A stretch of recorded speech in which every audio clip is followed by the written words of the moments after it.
And if you remember our senior proclamation, to the sensational, stupendous, sagacious, scrupulous class of '77.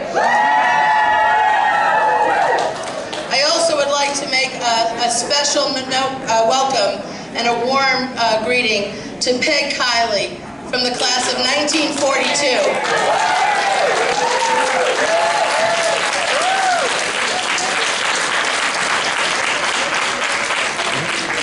Thank you so much, Ms. Kiley, for being here with us today.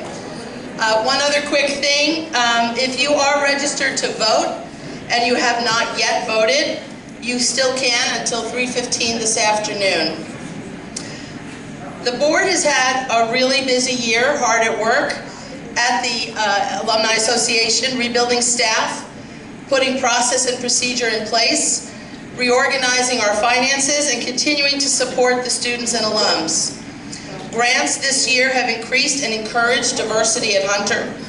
A special thank you for the extraordinary efforts of the 2021-2022 board, and in particular to board members Esther Rose, Jake Price, Judith Daniels, Mari Hawashi Franklin, Fred Yeat, and most especially Maria Hecker.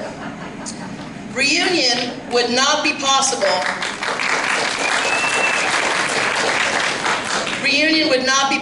without the heroic efforts of our staff, especially the unflappable, endlessly patient, and dedicated Kinshasa Peterson.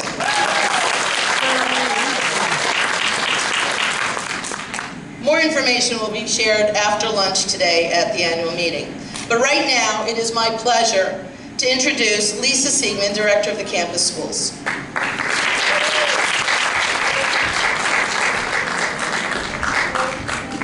Good morning, Hunter. I'm so happy to see you in person because, it has been a long couple of years, but one of the quotes that I have held in my heart as I head into June, the season of celebrations, is that while we have maybe forgotten how to celebrate from the tragedies of the last couple of years, we can relearn and remember.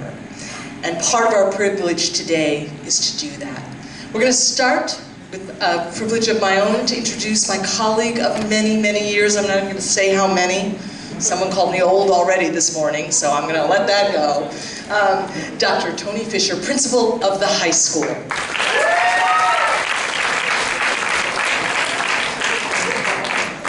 Let me welcome again, everyone. It really is a thrill to be back in person. I have been keeping track of my longevity, and this year, at the end of this year, if I make it to the end of June, which all indications are that I will have tied Maria Lofrumento.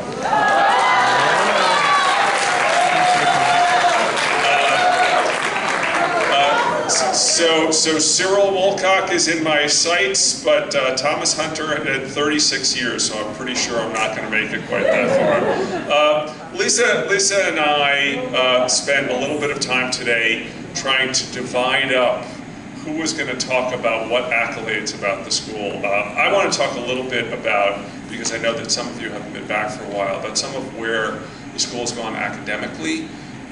So in the last, since I became principal, just some of the things that, sort of the achievements. We have added Mandarin as a foreign language. It has gone up to and we now have a robust Mandarin program, including all the way up through AP Mandarin. We have added for the 9th grade a mandatory semester of a computer science program, and a lot of some of these things have happened that I'm about to say have happened with the generosity of the individual alums and the collective alumni association. Along with the computer science, we've really sort of put on steroids our science research program. So that has been, that's been with the extraordinary generosity of, again, both individual alums and the collective alumni association. Our science research program has a computer science program, a component to it, and we have had what many of you knew as Westinghouse, then some of you knew as Intel, and is now Regeneron, We have had finalists in 2015, 2017, 2018, 2020, and 2022, which puts us right up there with some of those specialized high schools that even have science in their name. And that really is with the generosity of alums. The tradition of Hunter as a writing school continues unabated. In the Scholastic Art and Writing Awards, we just every year, just an embarrassing percentage of the awards go to Hunter students, including this year a top award, $10,000 to one of our seniors for a poem she wrote. So that has been continuing. So that's the academic side. There are two other things that I'd like to talk about, sort of aspects, or a few other things, aspects of the school. I really felt I wanted to point out, because again, this was a partnership with some alums and some of the parents. We've really worked over the last decade to make sure that students who come to the school with lesser economic means are fully able to participate in the life of the school. The Parents Association provides a really generous fund to make sure that every student is able to participate in every aspect of the school, extracurricular, curricular, regardless of their means. And most recently, something that we've done that you may not have heard of, that we're hoping to, it's been on hiatus, but we're hoping to return to, is a very, very highly subsidized college trip at the end of junior year, so that students, because when we actually interviewed some of our fee waiver students and said, what's the thing you're not able to do? And they said, we're not able to visit colleges. So a trip that takes them to SUNY Binghamton and Cornell, and some of the other schools, sort of a quick trip to be able to visit some places. Two other aspects of school life I'd like to talk quickly about. We have added, I don't know who remembers the honors and awards process. Seniors have always been the only students to get these awards. A few years ago, we added a single award for juniors, and that was in the area of community service. Because we felt that that was something we wanted to recognize exceptional service for our students early on and have that be a particular emphasis. Last year's junior winners, this year's seniors, logged a total of several thousand hours, and I'm going to do a partial list of these. Lenox Hill Neighborhood House, Brooklyn Public Library, Arts Out Loud, Brooklyn Cultural Adventures Program, Open Door Mission Soup Kitchen, Dancing Dreams, Queens Zoo, Flushing Library, LSA Family Health Services, Japanese American Association, Bidewee, NYC Parks Green Thumb, Holy Apostle Soup Kitchen, National Museum of Mathematics, Steel City Coast, and that's a partial list, and something called Invisible Hands. And I want to call that one out because are there any members of the class of 2012 here? Well, I'm going to honor them, even if they're not here, I'm going to honor them. Invisible Hands is a service that, that provided meals for seniors who were not able to go out during COVID. And this was started by a member of the class of 2012. And it's something you can look it up. It's really a spectacular program in multiple cities, so I want to recognize that. The last set of accomplishments, which I stole from Ms. Sigmund, and I'm going to bring her back up. This year alone, we won a borough championship in track, and we won city championships in boys tennis. Listen to the list: boys tennis, girls golf, girls soccer, and girls lacrosse. Which means that reputation aside, we are a jock school, and we are particularly alums a girls jock school. Thank you very much. Here's Ms. Sigmund again.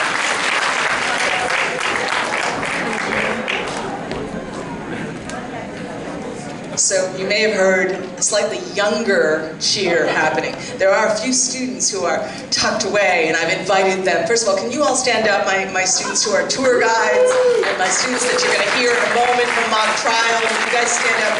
So they're here today. We had tours, students who are also here with the Black and Latino special affinity groups talking. So they came today, and what they have said to a child, sorry guys, you're still children, for a few more minutes, is how wonderful it is to hear your stories. So I invited them to stay because I know you'll be talking a little bit about class notes. But before you do that, I want to talk a little bit about some of the other bigger picture items about the campus schools. As director, I have both the privilege and sometimes burden of working with both the elementary and the high school and the college. And that's a lot of extraordinary people bringing amazing opportunities to our students. And some of that is funding, clubs that you help support. One of them is near and dear to my heart, for those of you who remember me from other years, the Robotics Club. Hands-on STEM technology work for over 13 years. You have helped support that, and this year was their first year back after the pandemic. They built a robot, and it competed in New York City, where it won the Engineering Innovation Award. Wow.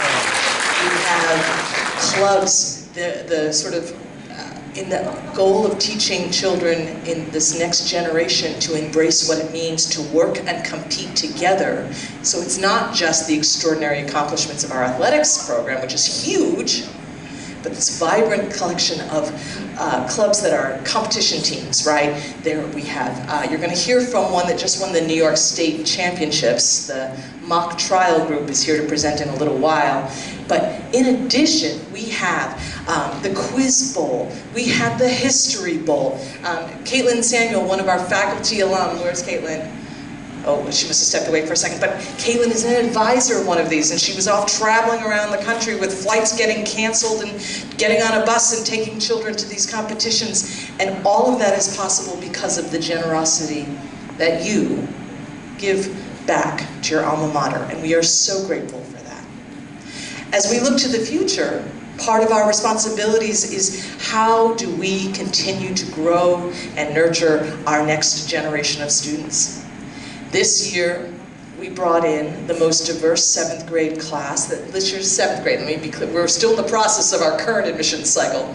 But the 7th graders who joined our Hunter community last fall did so with a population that was 17% underrepresented Black and Latino students, and that is the largest percentage we have had, and we are so proud of the work that we've done through outreach to schools throughout the city, through reducing, we've made the test so there is no application fee. We are offering it in, and this year, 7 different schools across the campus, across the city. CUNY campuses in the Bronx, Brooklyn, Queens, and all of the Hunter campuses, East Harlem, the main campus, and here, where we gave this test to over, I'm going to look at my number because I'm 3,448 students in New York City, 6th grade students in New York City took that exam, and we are in the process of grading, and we will make our offers before the school year ends in late June.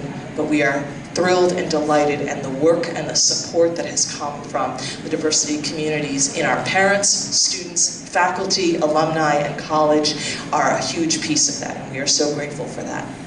I also want to call out that one of the things that we've had an opportunity to grow ourselves, and you have supported, comes from what some of us are calling kind of the great resignation that's happening around the world, right? A lot of people are taking retirement, are changing jobs, are deciding to sort of figure how they want to have a professional life. And we will be hiring 10% of our campus schools faculty for next year. That's a huge number of people who will be new to our community, and so we are increasing our outreach, and we are using a minority-centered hiring firm, which the Alumni Association has helped to fund, and we're grateful for that opportunity.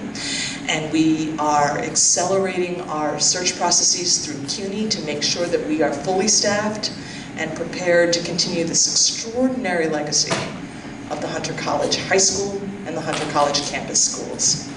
So I say thank you, and I also want to express my deep gratitude that you are here, that you are still looking out for this funny little unicorn of a school that is not part of the DOE, it's not a charter, it is not an independent school, it is its own single entity, and it exists because of the support, both financial, but emotional and political, that says gifted education is important, that a place for students with high potential, high capacity, and deep and abiding energy can come to study together to be the leaders of our future. And you helped to make that possible, and I am so grateful for that. So thank you for everything that you do to help keep us running, and I'm going to take a moment to turn this back to your wonderful president, Vivian Altman.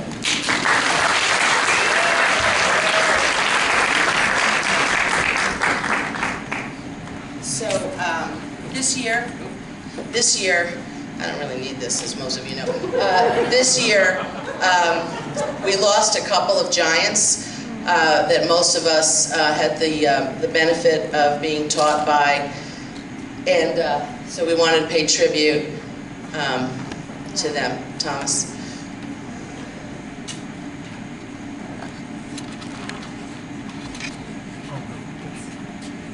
It's the different one.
Start again. It's in the audio booth. It's up there.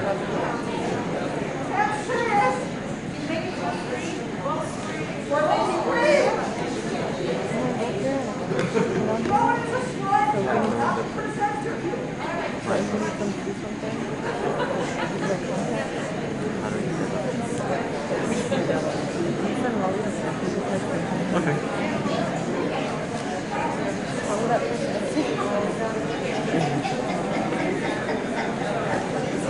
This is that thing. Okay, we know. Hold on. Jake went up to try to turn the lights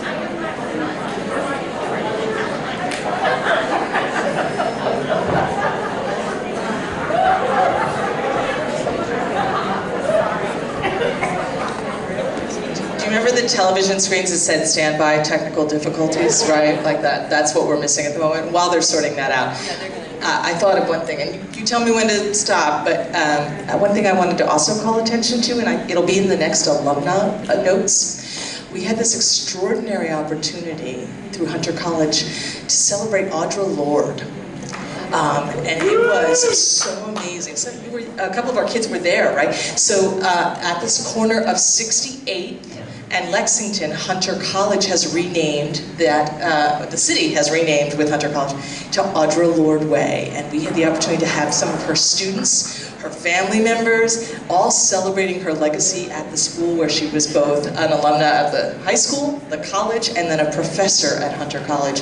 And it was this opportunity to hear about what she, not just what she wrote, but who she was as an educator, and that was really, I found it was one of the most inspiring days. And so when the next time you're going through the Upper East Side, you take a look at that sign and know that that's another moment of our Hunter legacy here. So are we almost set upstairs there? Okay, I got a thumbs up from the booth. Okay.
to the folks who put that together.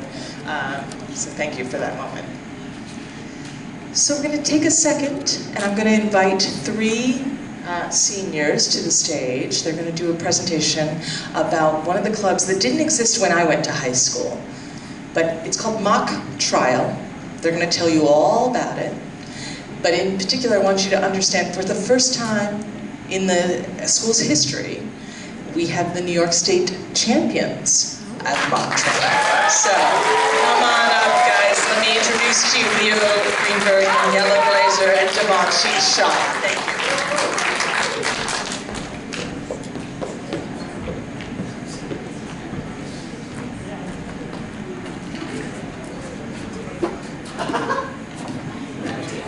Okay, hi everyone. So we are, sure you can applaud if you want.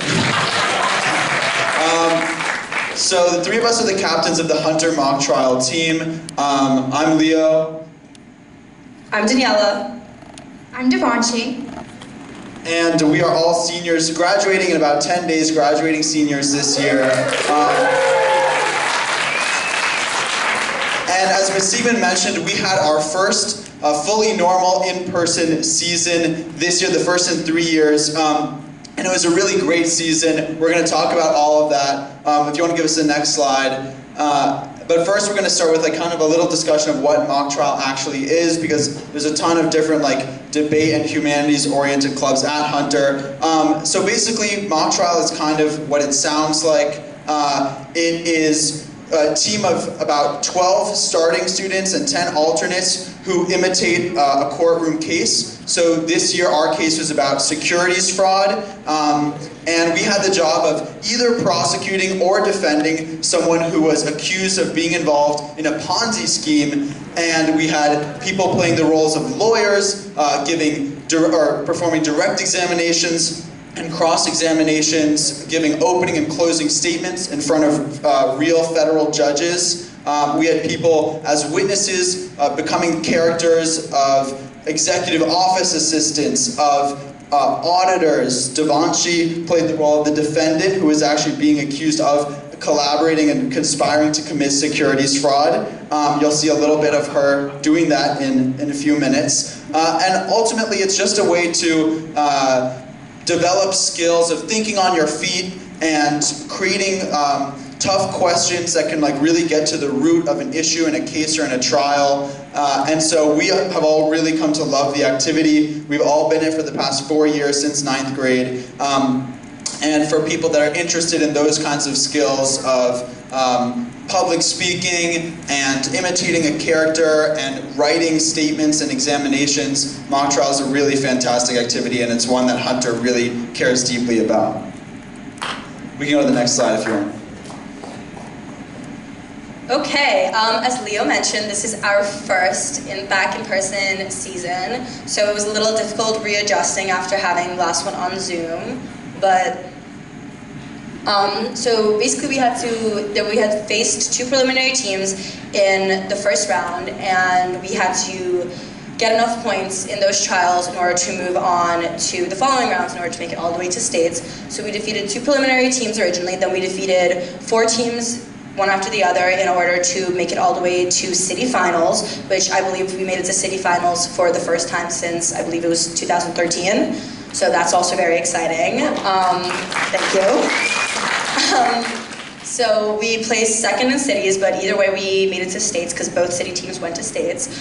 State championships usually happen in Albany. There's a hotel, it's usually a overnight weekend trip, but sadly COVID had other plans for us, so we had to do it just at Hunter, which also was fun and good. So we defeated Huntington High School in the state finals. And then there was 2 rounds, so we made it past the first round of states to make it to the state finals. And the state finals was judged by New York Supreme Court Justice. So it's the higher you go, the more, it starts off with lawyers or regular judges, and then as you progress further up, it's more important, more significant judges making the decisions. So yeah, state championships for the first time in Hunter history. Yay! Yeah, and this is going to be a clip from our presentation from one of the things. This is Devon. Yeah, this is Demontre, if you can't tell. Volume. Series 7 license, don't you? Yes, I do. A Series 6 certification allows you to trade in mutual funds. I'm just going to move on. Let's discuss your FINRA licensing. You have a Series 6 and Series 7 license, don't you? Yes, I do. A Series 6 certification allows you to trade in mutual funds and variable annuities, correct?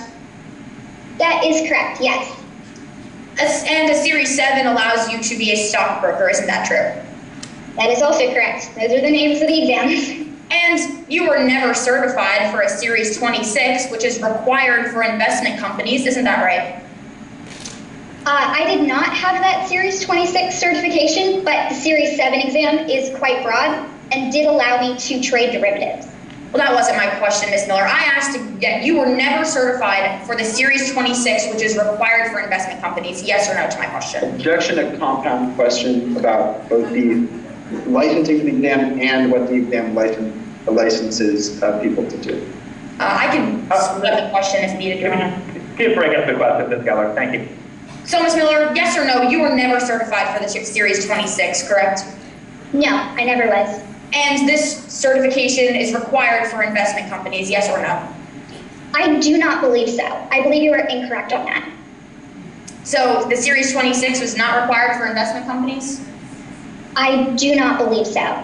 SNS was fine and was a registered company as a hedge fund, and we were cleared and all set up to go.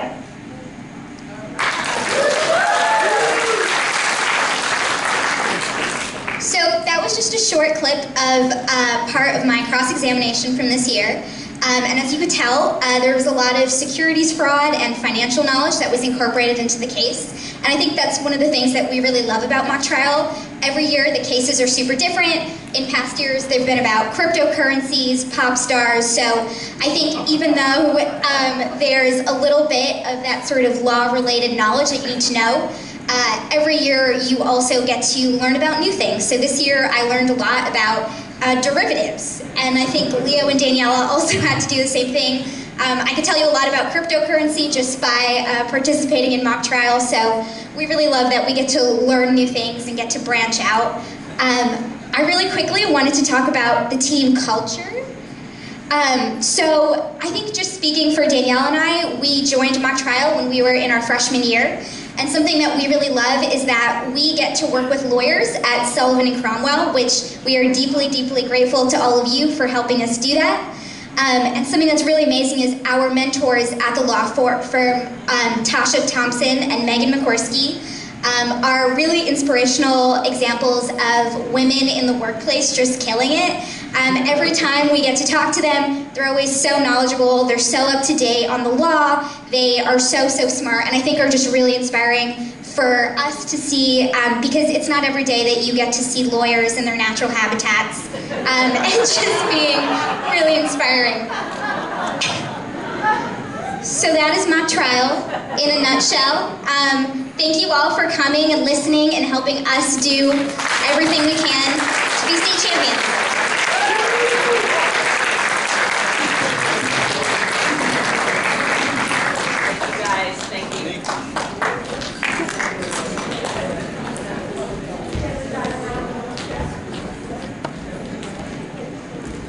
So while we were in this COVID virtual environment, reunion was all virtual, and we had the milestone classes prepare videos which were compiled.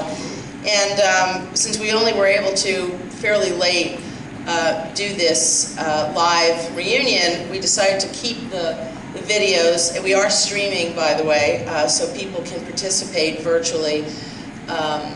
And so what we did was we continued the idea of having the videos to represent all the classes or those who chose to submit a video. But we did get a couple of inquiries from a couple of classes since we are live. So we are going to present the video now, but when the video concludes, if people would like to come up and speak for 2 minutes, we have a very illustrious timekeeper. But if you'd like to come up and say something for 2 minutes, you can. So we'll start with the video and we'll go from there. Thank you, Thomas.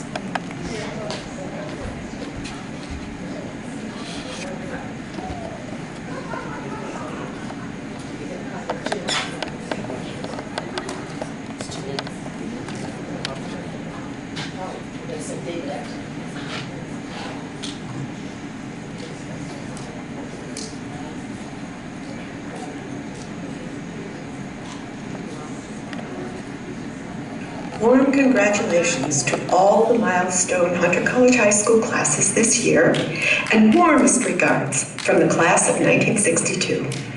We are so proud and grateful to celebrate our 60th reunion and to have attended Hunter, a life-changing experience for all of us to this day.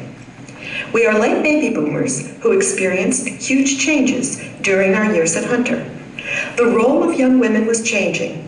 As Wendy Wasserstein, author of Uncommon Women and Others, said, "When we began college, we were encouraged to marry doctors. By the time we graduated from college, we were expected to be doctors." The times were indeed changing. Attending a school for intellectually gifted girls was freeing and empowering.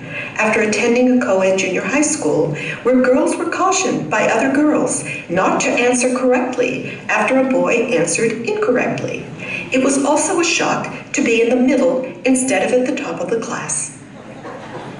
At previous reunions, we learned that others also felt empowered by being with so many bright females, but also intimidated. And we all recalled being tired of being reminded that we were intellectually gifted. But we recognized that attending Hunter, because it was all girls, allowed us to exercise leadership roles that we would not otherwise have had the opportunity to experience. We grew more independent each year as we rode the subway to 68th and Lexington daily with classmates. We shared morning or afternoon coffee or lunches, as well as the New York Times crossword puzzles with classmates. We were given the opportunity to be creative with our junior and senior songs and mascots, with our celebration of birthdays with silly but fun candy and gum corsages, and in so many other ways. We had amazing teachers whom we remember to this day.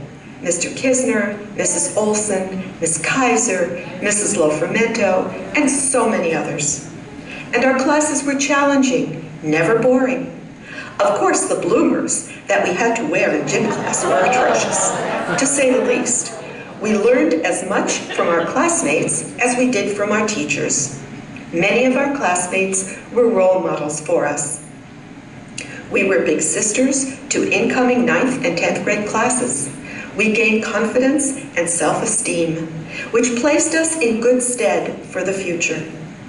We loved being Hunter girls then, and we love that connection and rich history 60 years later. Thank you from the class of 1962.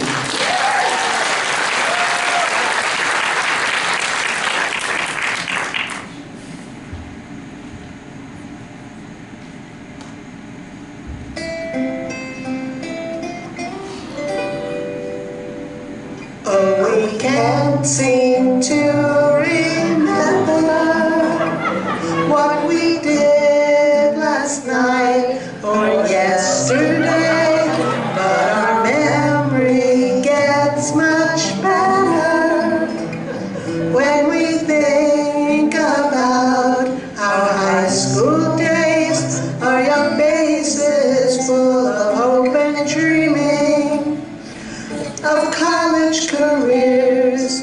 We still recall that we couldn't wait to grow up and start living.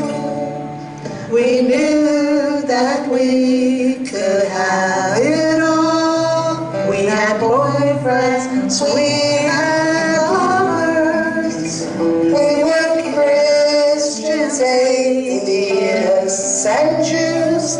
We lived all around the city, studied hard, and paid our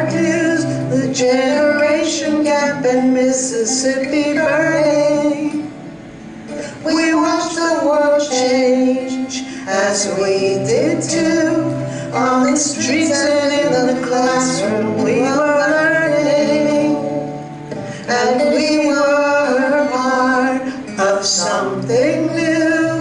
Now we're looking back and seeing all the things we did and those we knew, and the friendships still remaining make us think of all the ways we grew.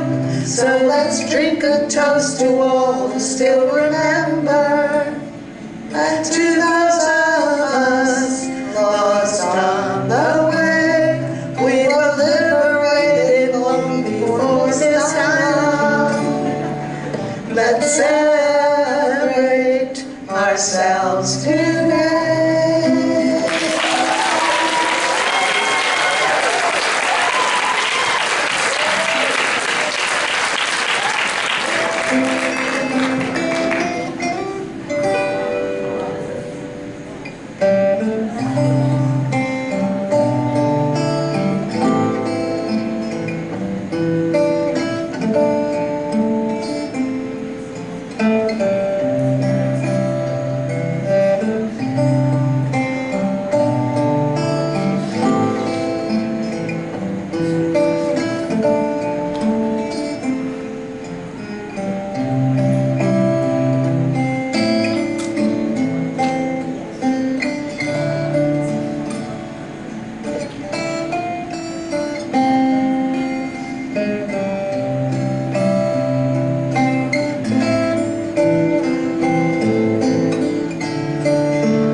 Manzano Diaz, and I am from the class of 1972.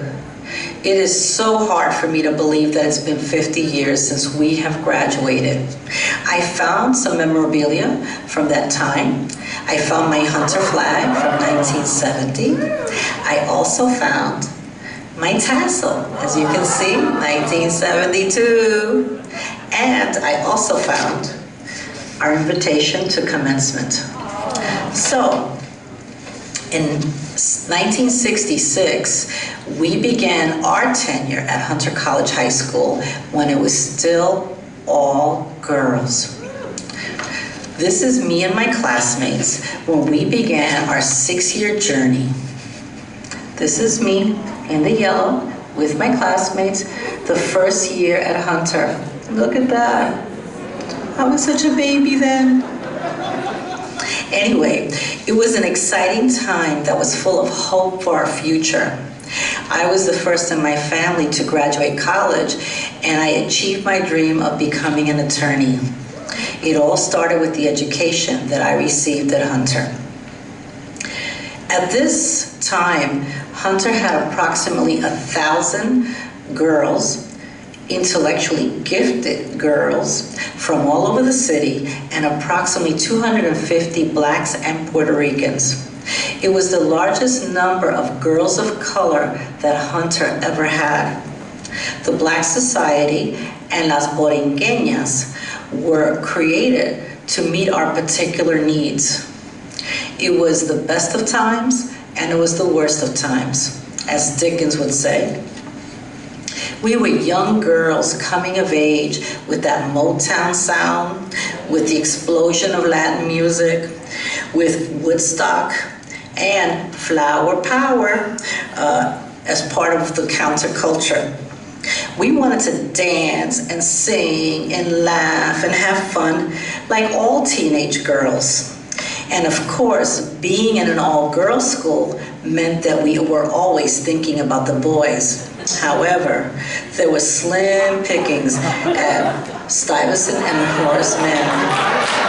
At the same time as we were growing up in the backdrop of the Civil Rights Movement, the Vietnam War, women's liberation, political assassinations, and Watergate. And as a result, that had a profound impact on all of our lives. We created a coalition of teenage leaders who understood the commonality of struggle and understood that we had the power to change what was happening around us. The sit-ins, the protests, the liberation of classes, the teach-ins in the courtyard, all of that culminated, as Dr. Bernard Miller, who was our principal, said, that this was far-reaching throughout the country. What was that?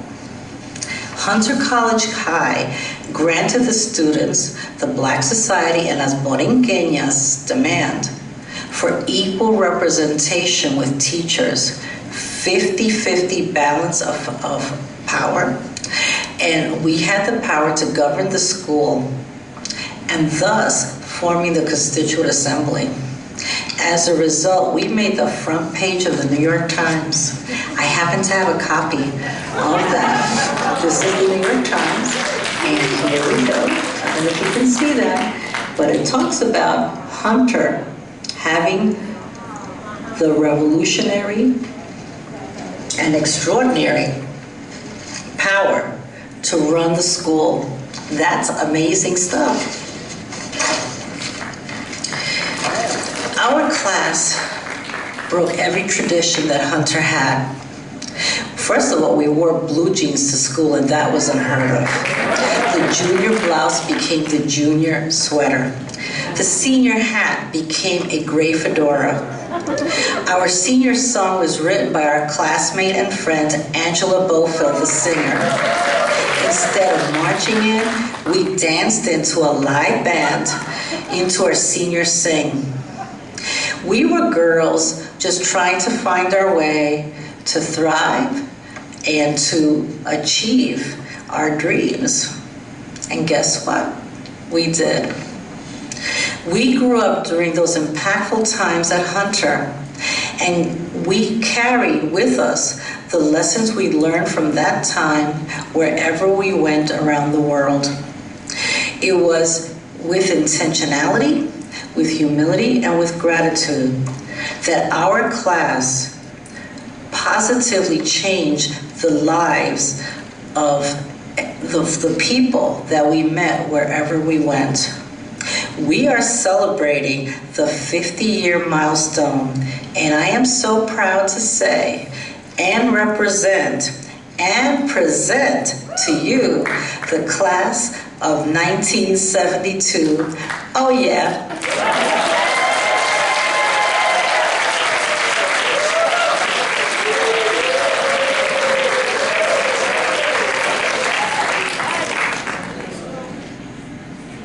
We were immigrants, and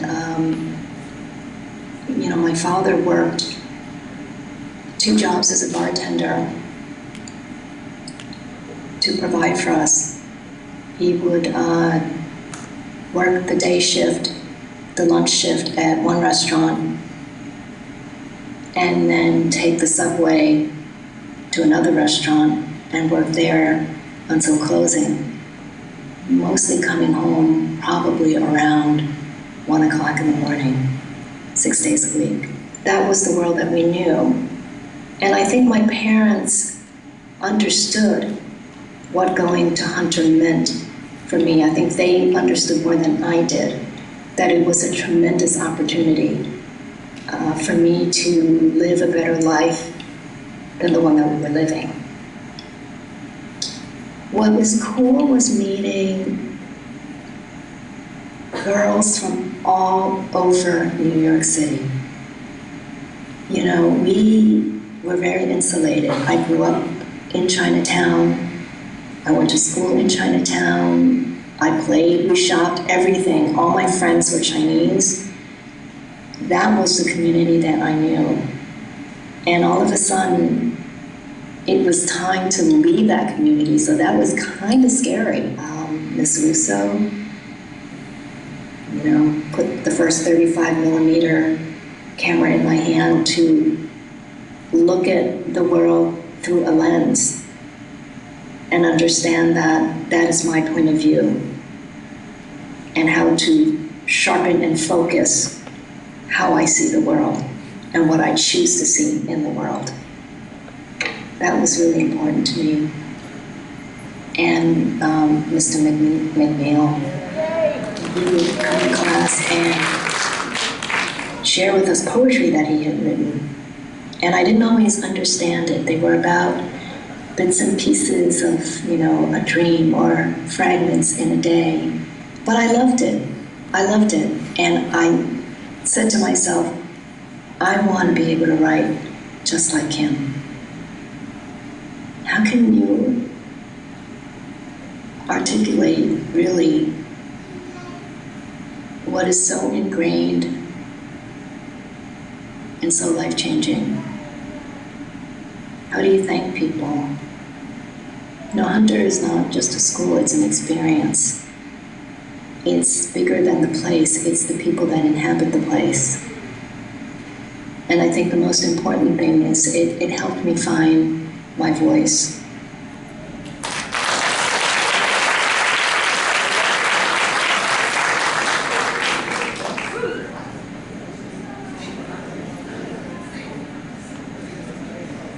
Hi there, everybody. My name is Michael Rose, and I am here representing the class of 1987, which this year is celebrating our 35th reunion. It's hard to believe.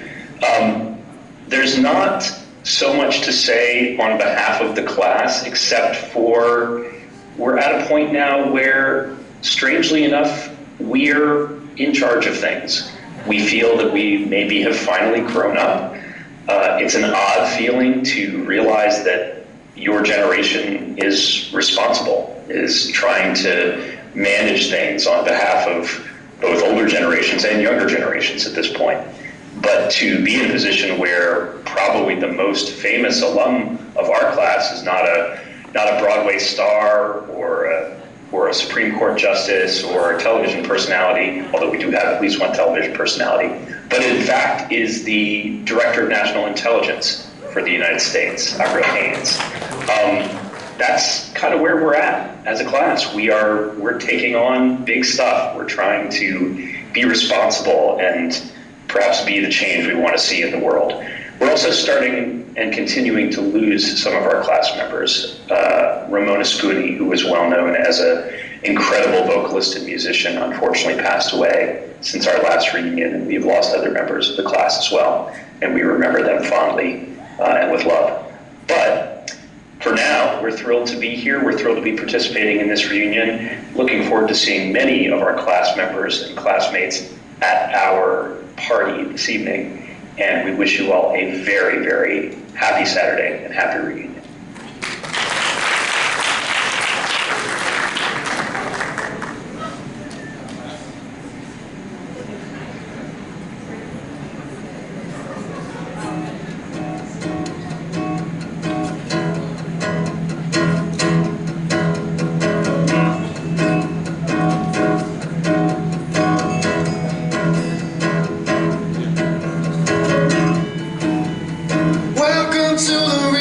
She said to me condescendingly, take a seat, take your life, plot it out in black and white. Well, I never lived the dream of the prom kings and the drama queens. I'd like to think the best of me is still hiding up my sleeve. And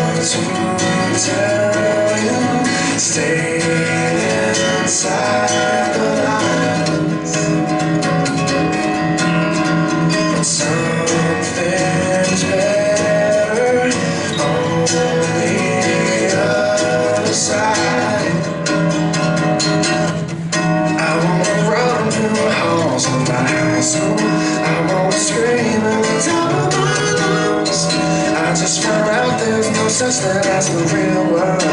Just a lie, you got to rise above. Some of the good boys and girls take the so-called right track, faded white hat, grabbing credits, made the transfers. They read all the books, but they can't find answers. All of our parents, they're getting older. I wonder if they wish for anything better. Wild in their memories, tiny tragedies. And words to tell you, stay inside the light. Something's better on the other side. I wanna run through the halls of my high school. I wanna scream at the top of my lungs. I just found out there's no such thing as a real world. Just a lie, you got to rise above. I just can't wait for my 10-year reunion. I'm gonna bust down the double doors, and then I stand on these tables before you. You know what all this time is for.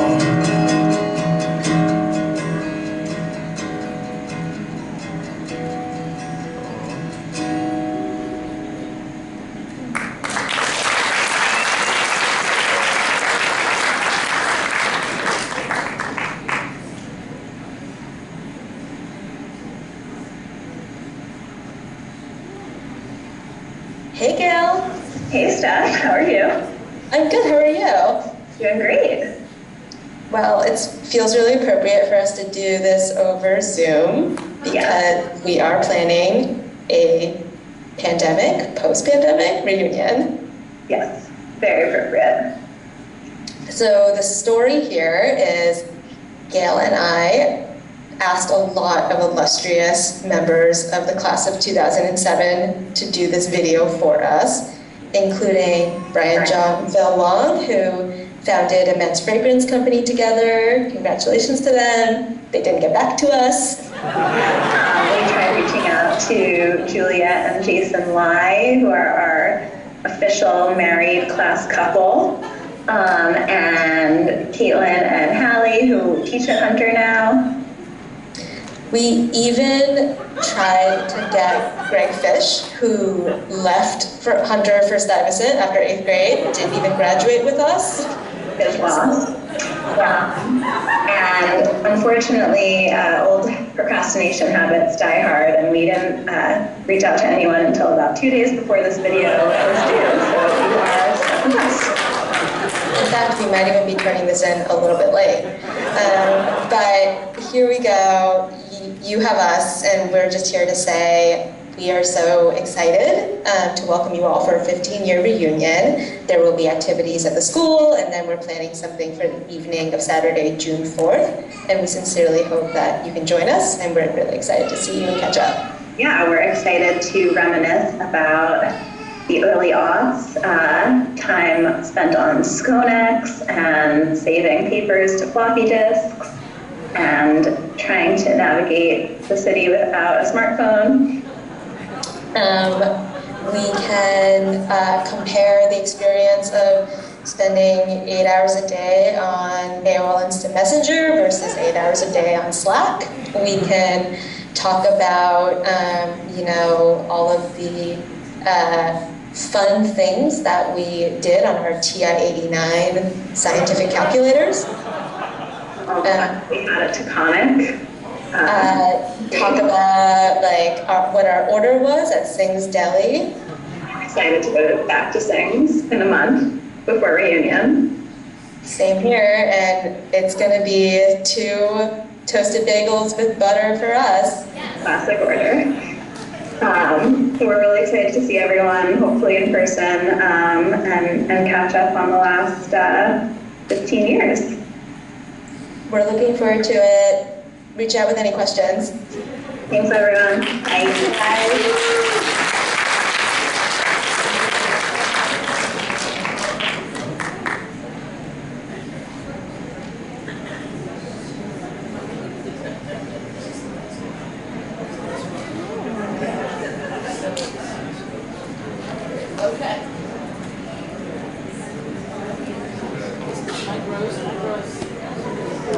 Mike. I'm first. All right. Now let's do this.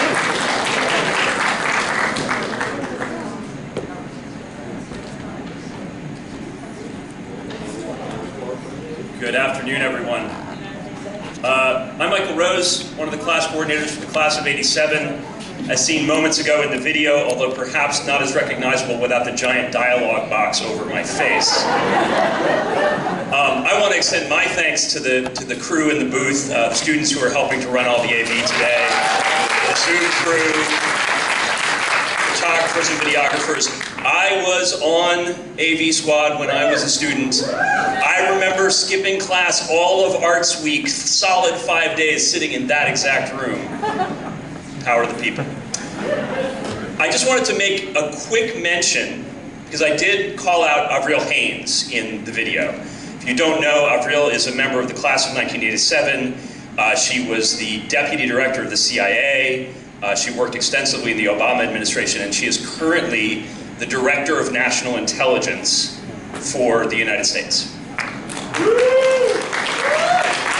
And I think I speak on behalf of my classmates that we sleep a lot easier knowing that a Hunterite is in that room.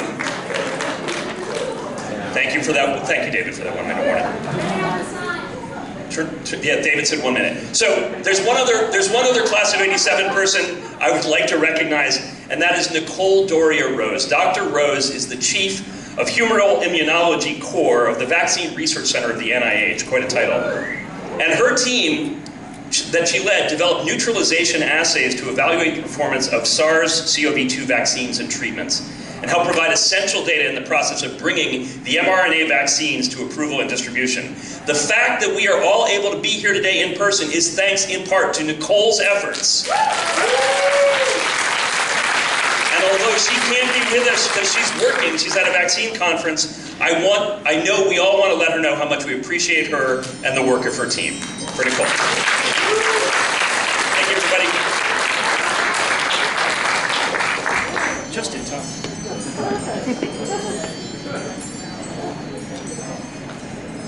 Anybody else?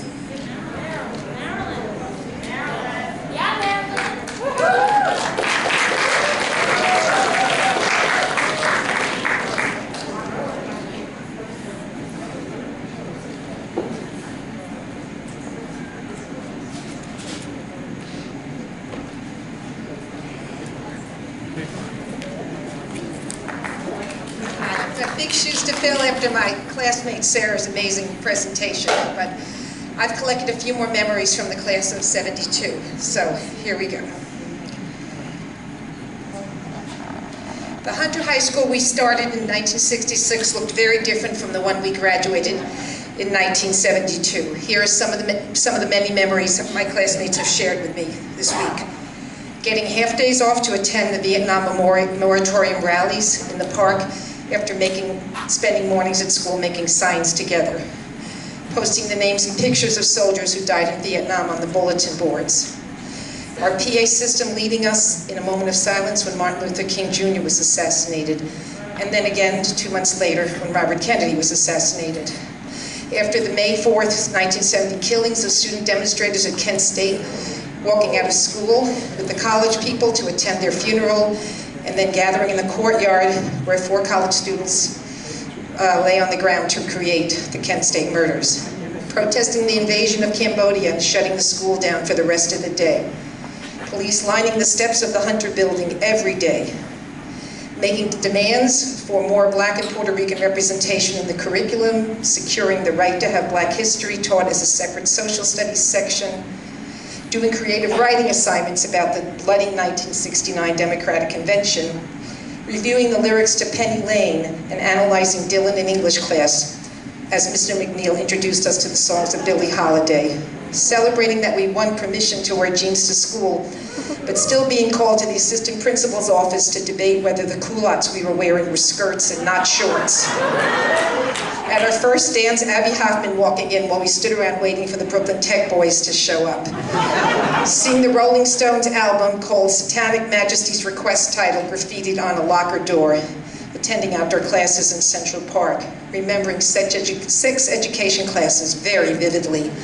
Teaching folk dancing in the halls of 466 Lex, our second home. Discussing condensing Hunter into 5 years with Mr. Marionette and the rest of the intercollegiate year committee. And as we said goodbye to our wonderful Hunter years, singing Teach Your Children at the Senior Sing. And speaking of singing, we are presenting the seniors of 72. Oh yeah. Presenting the seniors of 72. Oh yeah. We're gonna tell a story about the seniors 72. You may think it's all hard, but we know it's true. All of us are acting straight. Here's the reason why. What would you do if you worked 6 years without time? 72. Oh yeah. We are presenting the seniors of 72. Oh yeah.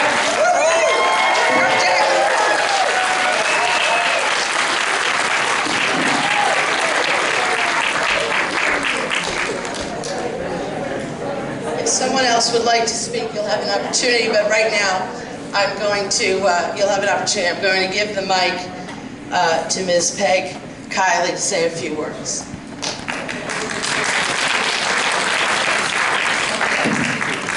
This way? I've spoken to her. There you go. There he is. I graduated in January of 42.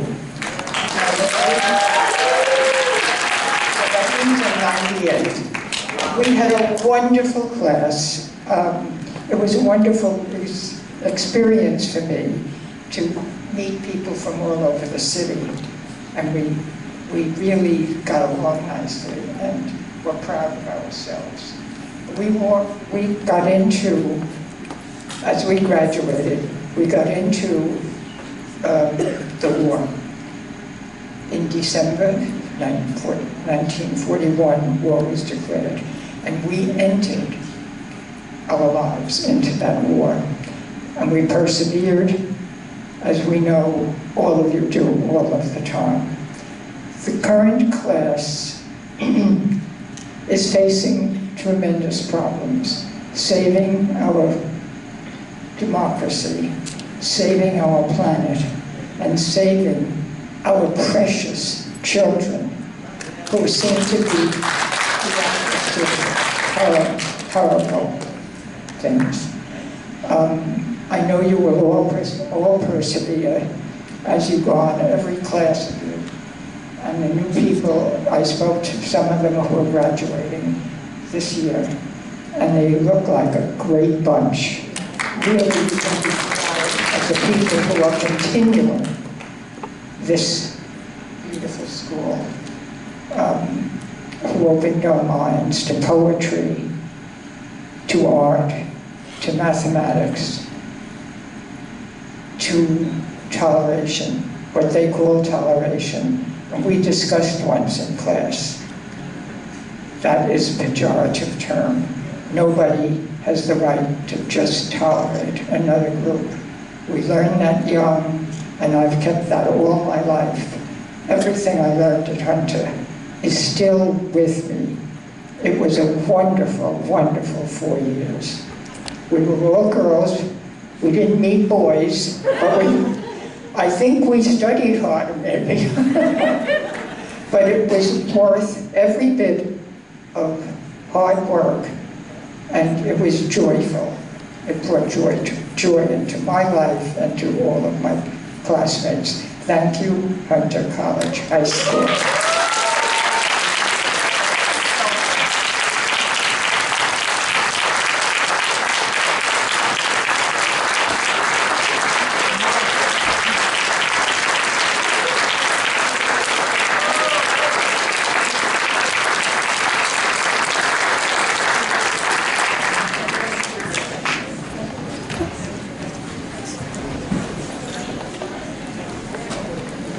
I don't envy you following that, but I graduated, can you guys hear me? Yeah. I graduated with the class of 2002 at Hunter College High School, and it was a time of a lot of turbulent political unrest. You may remember that 9/11 happened our senior year of high school, and Miss Kenyon came into my official class and announced that the Twin Towers had just been struck, and we had an assembly. And I remember that there was a leftist coalition of different political clubs founded by students, and there was an anti-Bush march that some of us participated in. And that was the year that Bush had beaten Gore in the presidential election. And I remember we all studied the liberal arts, and studying the humanities made us so much more passionate and informed students and citizens. I remember that under Mr. Zegers, we studied Walden and Henry David Thoreau. And I remember we read The Great Gatsby, and I remember the scene with Daisy as dressed up in a wedding dress, in a white wedding dress, and described as a wedding cake. And I remember that Hunter was a wonderful place to study the liberal arts with people from all over the city of different socioeconomic backgrounds, so we learned about every neighborhood. I remember going to sleepovers all over the city, in Queens and Brooklyn and the Bronx. And I remember learning so much from my classmates about music and the arts. I remember going to the Metropolitan Museum of Arts to do projects for Miss Schiff's art class and learning about the free discounted admissions that we got as Hunter students. The class of 2002 is so grateful to be together today and to celebrate our 20-year milestone class reunion. And I just want to thank all of you for participating in a wonderful day.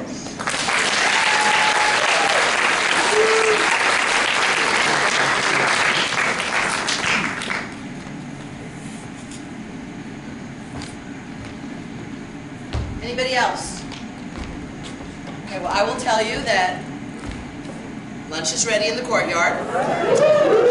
If you need it, there is outside the auditorium to the left, there is an elevator. We will regroup here at 3 o'clock for the annual meeting. And we welcome you to rejoin us for that. And with that, we'll see you downstairs for lunch. Thank you very much.